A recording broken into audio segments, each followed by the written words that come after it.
Hello, my name is Stewart Beck. I'm the President and CEO of the Asia Pacific Foundation of Canada.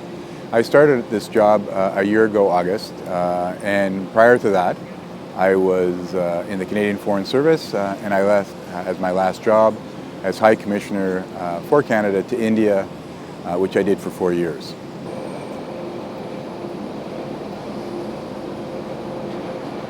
It's a great pleasure for me to take up this new role as President and CEO of the Asia Pacific Foundation because I'm coming in at a time which is really quite pivotal for Canada and the Asian region. Asia has always been an important part of what makes this country great. The reality, however, is Asia is taking a much larger and more prominent role in Canada's economic future. And understanding that and helping Canadians understand that is an important role for the Foundation.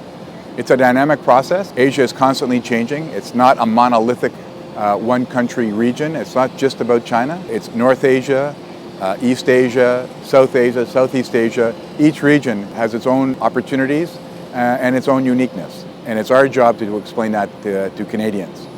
Also, Asia has 3 of the largest source countries for immigrants to Canada.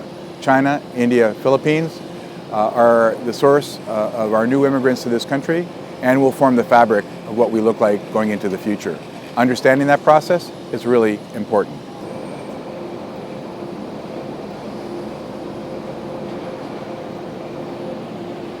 Historically, Canada's interaction with Asia on the commercial front has been the selling of commodities and natural resources. This is still and will always be a fundamental part of the economic dynamic between Canada and the Asia region. However, things are changing again.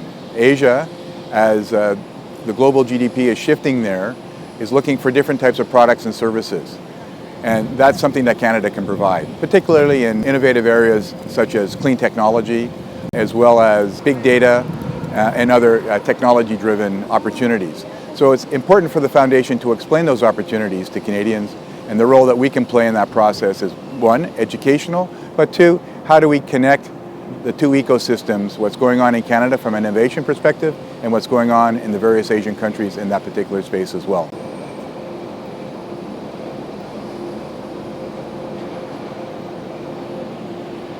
So how do we explain this to Canadians?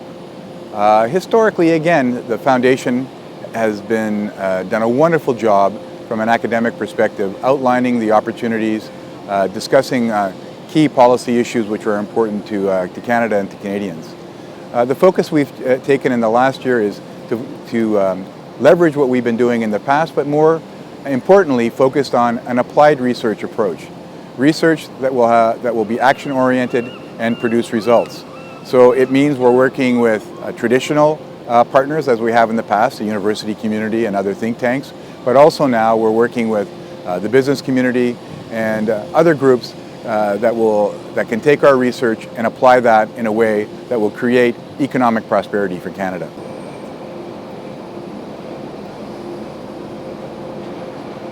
This has been an interesting year for me. As you can imagine, it's been a transition year, moving out of a diplomatic environment into one which is more academically oriented, more research oriented.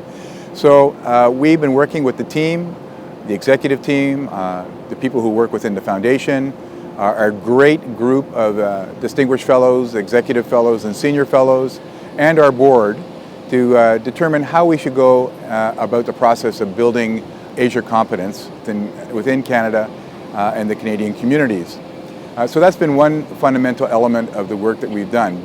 We had this year, for the first time, a retreat with the senior management team to focus on those types of elements within each one of the strategic pillars which will accomplish what we're trying to set out to do. Again, it's meant to be action-oriented. We've come up with a new brand image, which if you see our logo and how we're and our tagline, it's much more about bridging to Asia, and it's also about a dynamic approach to Asia. So it's how can we be a catalyst in each one of those strategic pillars, and how can we bridge what we're doing here in Canada with what the opportunity is in Asia. So these are critical areas, and it allows us a chance to work as a team, have a common vision, and implement across each one of the strategic pillars. Again, The support of our fellows and the support of our board is critical in that process. It's taking our team and leveraging the assets that we have into a much larger projection of the influence of the foundation.